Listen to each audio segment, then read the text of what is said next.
धन धन सतगुरु तेरा ही आसरा, गांव पर 13 दिन बरसती रही रहमतें। साईं जी जब रामपुरिया बागड़ियान दरबार में पधारे तब करीब 13 दिन तक यही विराजमान रहे।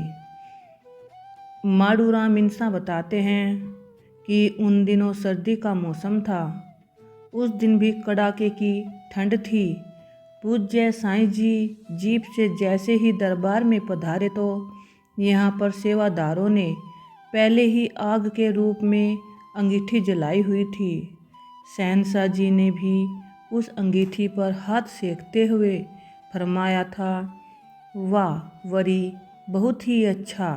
उस दौरान साईं जी के साथ काफ़ी संगत भी आई थी। सब सामर्थ दातार जी ने सत्संग का दिन निश्चित करते हुए साथ आई हुई सारी साध संगत को सख्त हुक्म फरमाया, फला दिन को यहाँ पर सत्संग करेंगे, इसीलिए अब सभी अपने अपने घर को चले जाओ और यहाँ पर किसी ने भी नहीं ठहरना। अपने प्यारे मुर्शिद जी का हुक्म सुनते ही सारी साध संगत वापस अपने घरों को चली गई। सत्संग के निश्चित दिन काफ़ी संख्या में संगत दरबार में पहुंच गई। साईं जी ने शनिवार रात, रविवार दिन तथा सत्संग किया। सेवादार को जर्सियाँ, कंबल, कपड़े आदि बेशकीमती उपहार बांटे। बताते हैं कि उस दिन सत्संगी ने की राम की सेवा पर खुश होकर शहंशाह जी ने उसे अपना नया कंबल उतार कर दे दिया। साथ में वचन फरमाए, भाई यह कंबल 82 रात ही ओढ़ा है, यह तेरे को देते हैं, सर्दी नज़दीक नहीं आएगी। उस दिन सत्संग में लगभग 400 नए जीवों ने नामदान लिया था। जो करना है हम करेंगे। साईं मस्ताना जी महाराज गांव में सत्संग करने के लिए पहली बार आने के लिए नज़दीकी गांव कागदाना पहुँचे तो यह खबर गांव में आ पहुँची। सेवादारों ने ढोल बजाकर मुनादी करनी शुरू कर दी कि परम पूजनीय शहंशाह मस्ताना जी महाराज कुछ ही मिनटों में रामपुरिया गांव में पधार रहे हैं, इसीलिए सभी ग्रामवासी स्वागत के लिए इकट्ठे हो जाओ। जैसे जैसे यह बात गांव की गलियों में पहुंची, लोग उस दिशा की ओर दौड़ पड़े जिधर से साईं जी ने गांव में प्रवेश करना था। उधर गांव वालों ने दादू जी को कुछ सामान आदि लेकर आने के लिए कागदाना गांव भेज दिया। उन दिनों में भी कागदाना गांव काफ़ी मशहूर था, जहां आवश्यकता अनुसार हर खाद्य सामग्री मिल जाती थी। दादू जी अभी रास्ते में ही थे। पूज्य बेपरवाह जी से मिलाप हो गया। शहंशाह जी ने दादू जी को रोकते हुए फरमाया, बई दादू, तू कहाँ जा रहा है? हम तो तेरे पास आए हैं। दादू ठेठ बागड़ी था। उसने अपने अंदाज में कहा कि तू चाल बाबा, मैं आइयो सामान लेके। यह कहकर दादू जी और तेजी से चलने लगा, क्योंकि वह भी चाहता था कि पूज्य बेपरवाह जी का गांव पहुंचने पर सभी गांव वाले प्रेमियों के साथ मिलकर स्वागत करें। लेकिन जब तक दादू जी सामान लेकर वापस आए तो साईं जी दरबार में पधार चुके थे। दादू जी ने अर्ज की, बाबा जी तू बिना बताए आ गयो तो मैं कुकर करा। यह सुनकर साईं जी ने हंसते हुए वचन फरमाया, जो करना है हम करेंगे, तूने क्या करना है? साईं जी के खेल बड़े निराले। पूज्य साईं मस्ताना जी महाराज की जीवन शैली हमेशा विचित्रताओं से परिपूर्ण रही है। बागड़ क्षेत्र में जहाँ भी सत्संग करने पधारे तो ऐसे ऐसे विचित्र खेल खेलते कि देखने वाले सब कुछ समझकर भी अनजान रह जाते।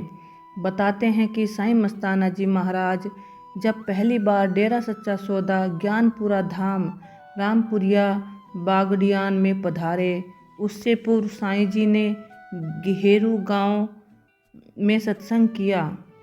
सत्संग के तुरंत बाद आप जी वहां से खादर की ओर रवाना हो गए, जैसे ही बाजार में पहुँचे तो एक मिठाई की बड़ी दुकान देखकर साईं जी ने सेवादारों को फरमाया, वरी इस दुकान की सारी मिठाई खरीद लो और सरेआम लुटा दो।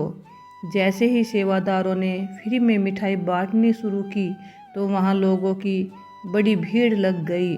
दोनों ओर के रास्ते बंद हो गए। पूज्य साईं जी ने सोचा कि अब इस भीड़ से बाहर कैसे निकला जाए।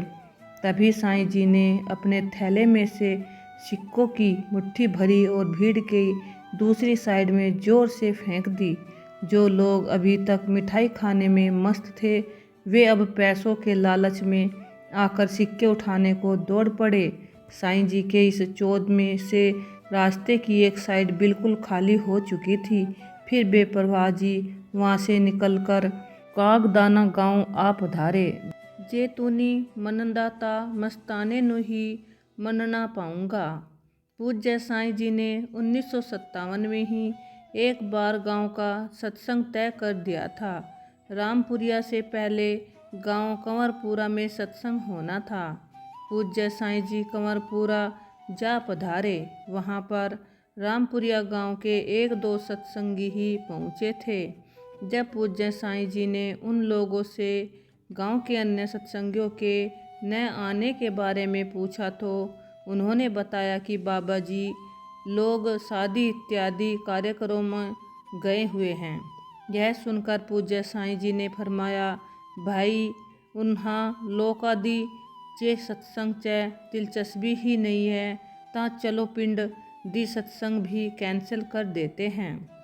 कंवरपुरा के बाद सरसा दरबार में ही सत्संग रख दिया गया। उधर जैसे ही दादू जी के पास यह खबर पहुंची कि साईं जी ने गांव का सत्संग कैंसिल कर दिया है तो यह सुनते ही वह बड़ा मायूस हुआ। अगले ही दिन सुबह सरसा दरबार की ओर चल दिया। जैसे ही सरसा दरबार में पहुंचा तो बाबा जी एक ऊंचे टीले पर खड़े हुए थे। पूज्य साईं जी ने दूर से ही आवाज़ लगाई, आ गया दादू, सब ठीक है ना। दादू जी को उतावलापन था, इसीलिए कहने लगा, बाबा जी मैंने सुना है कि मेरे गांव का सत्संग कैंसिल हो गया है। हाँ दादू, तूने सही सुना है, वहाँ सत्संग नहीं करेंगे। दादू जी बोले, बाबा जी मैं तो मर गया। फिर मैं तो गांव वालों को कई दिनों से समझाने में जुटा हुआ था कि बाबा जी आएंगे, सत्संग में बड़ी मीठी मीठी बातें सुनाएंगे, सबको नाम दान भी देंगे। यही नहीं, मैंने तो अपने रिश्तेदारों सगे संबंधियों को भी इस सत्संग के बारे में बताया हुआ है। दादू जी ने भावुक होते हुए कहा कि बाबा जी यदि सत्संग नहीं हुआ तो मैं गांव वालों को क्या कहूँगा, गांव वापस किस मुंह से जाऊँगा। यह कहते हुए दादू जी रोने लगे। दादू जी एक ही रट लगाए हुए थे कि बाबा जी मेरे गांव में सत्संग जरूर करो जी। आखिरकार अपने शिष्य की पुकार सुनते हुए साईं जी ने फरमाया, चल दादू, जे तूनी मनदाता ठीक है, मस्ताने नु ही मनना पाऊंगा, तेरे पिंड विच सत्संग जरूर करांगे। जब लूट में पड़ गई लूट, पूज्य साईं जी अक्सर संगत को हंसाने के लिए नए नए तरीके अपनाते। बताते हैं कि रविवार को सत्संग के बाद साईं जी दरबार के बाहर लगी हुई मिठाई की दुकानों पर आ पधारे। सारी संगत भी आप जी के पीछे पीछे थी। साईं जी ने दुकानदारों से सारी मिठाई का मोल भाव करके 10 रुपये और फालतू दिए और फिर साध संगत को सारी मिठाई लूट लेने का हुक्म फरमाया। लूटो भणिया हुक्म, और वह भी सारी मिठाई चट करने का। बस फिर क्या देर थी, संगत मिठाई वाली दुकानों पर टूट पड़ी और देखते ही देखते सारी मिठाई साफ कर गई। इसी आपाधापी के बीच एक व्यक्ति का कंबल गायब हो गया। उसने सोचा कि पूज्य साईं जी के चरणों में जाकर अर्ज करूँगा तो शायद इसकी पूर्ति हो जाए। उस सत्संगी ने साईं जी के पास जाकर प्रार्थना की, बाबा जी कोई मेरा कंबल भी लूट ले गया है। तो इस पर शहंशाह जी बहुत हंसे और वचन फरमाया, बल्ले लूट में लूट पड़ गई भई। धन धन सतगुरु तेरा ही आसरा।